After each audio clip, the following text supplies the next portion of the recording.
Assalamualaikum warahmatullahi wabarakatuh. Halo adik-adik solih-solihah kelas 1. Bagaimana kabarnya kalian hari ini? Semoga adik-adik solih-solihah kelas 1 selalu sehat dalam lindungan Allah SWT.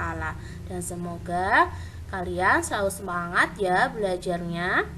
Nah, solih-solihah hebat kelas 1, hari ini berjumpa lagi dengan Ustazah Ayu di pembelajaran PAIBP, yaitu Pendidikan Agama Islam dan Budi Pekerti.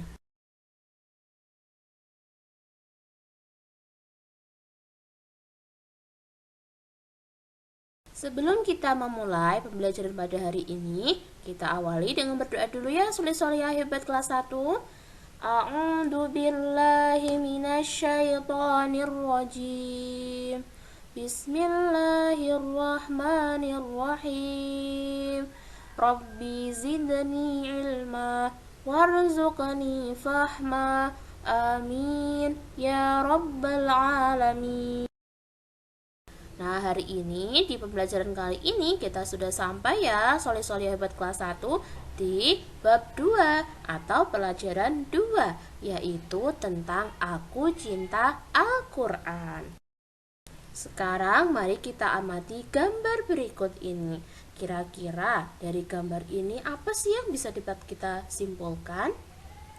Nah, ini dia. Jadi, kita dapat menyimpulkan bahwasanya aku suka membaca Al-Quran. Dan Al-Quran merupakan kitab suci dari umat Islam.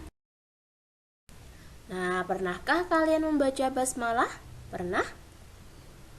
Lalu bagaimanakah bacaan basmalah itu? Ayo, seperti apa ya bacaan basmalah itu? Sudah berapa kali kalian pernah mengucapkannya atau melafalkannya? Nah, sekarang mari kita melafalkan bacaan basmalah bersama-sama. Bismillahirrahmanirrahim. Nah, lafal basmalah ini mempunyai makna atau arti yaitu dengan menyebut nama Allah yang Maha Pengasih lagi Maha Penyayang. Solih-solihah hebat kelas 1, tahukah kalian bahwasanya lafal basmalah adalah ucapan pembukaan? Oleh karenanya kita harus membaca basmalah setiap kali kita akan memulai sesuatu ya, atau kita akan melaksanakan suatu aktivitas. Nah, aktivitas yang baik harus kita mulai dengan membaca basmalah. Kenapa? Yaitu agar Allah memberkahi setiap aktivitas kita semua. Nah, kita biasanya mengucapkan lafal basmalah ketika kita akan memulai segala sesuatu. Contohnya, seperti sebelum makan. Jadi kita membaca basmalah sebelum makan. Kenapa ya? Karena supaya makanan yang kita makan menjadi barokah dan supaya setan pun menjauh tidak ikut makan. Apabila kita lupa ketika membaca basmalah tidak di awal, maka boleh diakhirkan ya, atau bisa langsung membaca Bismillahi awwaluhu wa akhirahu. Nah, ini nanti bacaannya bisa dilihat di LKS kalian ya. Kemudian biasanya kita membaca basmalah juga sebelum berangkat ke sekolah. Nah, jangan lupa juga untuk pamit pada orang tua supaya kita mendapatkan ridho Allah Subhanahu wa Ta'ala, dan juga supaya ilmu kita menjadi berkah dan supaya kita selamat dalam perjalanan. Kemudian, sebelum belajar kita juga harus mengawalinya dengan membaca basmalah.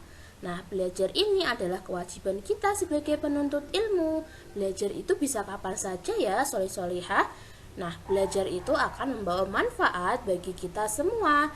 Rajin belajar juga akan menjadikan kita seseorang yang pandai. Nah, kita membaca basmalah sebelum belajar karena agar mendapatkan ridho dari Allah Subhanahu wa Ta'ala. Nah, selanjutnya ketika kita akan menyembelih hewan atau menyembelih binatang, kita juga dianjurkan untuk membaca basmalah agar dagingnya itu halal untuk kita makan. Menyembelih hewan tanpa mengucapkan basmalah maka haram hukumnya. Karena kenapa? Karena basmalah termasuk dari kalimat thayyibah. Nah, membaca basmalah berarti kita memohon pertolongan dan juga meminta perlindungan. Nah, ketika kita memohon tentunya hanya memohon kepada Allah Subhanahu wa taala. Ayo coba tebak sekarang. Di sini ini merupakan surah apa ya? Ya, ini adalah surah Al-Fatihah. Jadi surah Al-Fatihah itu dimulai dengan bacaan basmalah juga. Nah, sekarang mari kita melafalkan surah Al-Fatihah bersama-sama. A'udzu billahi minasyaitonir rajim. Bismillahirrahmanirrahim. Alhamdulillahi Rabbil Alamin. Ar-Rahmanir-Rahim. Maliki Yaumiddin. Iyyaka na'budu wa iyyaka nasta'in. Ihdinas siratal mustaqim. Siratal ladzina an'amta 'alaihim ghairil maghdubi 'alaihim waladdallin. Amin. Nah, tahukah kalian tentang surah Al-Fatihah ini? Jadi, surah Al-Fatihah terdiri dari 7 ayat. Nah, surah Al-Fatihah juga diturunkan di Mekah dan tergolong surah Makkiyah. Surah Al-Fatihah disebut juga sebagai pembuka karena surah Al-Fatihah merupakan surah pertama dalam Al-Quran. Surah Al-Fatihah mempunyai banyak nama, yaitu Ummul Kitab, Sab'ul Matsani, dan juga Asy-Syifa. Nah, kalau Ummul Kitab artinya adalah induk dari Al-Quran. Sedangkan kalau Sab'ul Matsani yaitu 7 ayat yang dibaca berulang-ulang. Karena apa? Karena setiap kita sholat, kita selalu membaca surah Al-Fatihah. Kemudian namanya juga Asy-Syifa. Nah, Asy-Syifa ini berarti adalah obat atau penyembuh bagi kita semua. Selanjutnya, nah surah Al-Fatihah ini berisi perintah ya soleh-solihah. Nah, perintahnya apa saja? Yaitu perintah untuk bersyukur kepada Allah SWT, perintah untuk menyembahnya kepada Allah SWT, dan juga perintah untuk memohon pertolongan kepada Allah Subhanahu wa taala.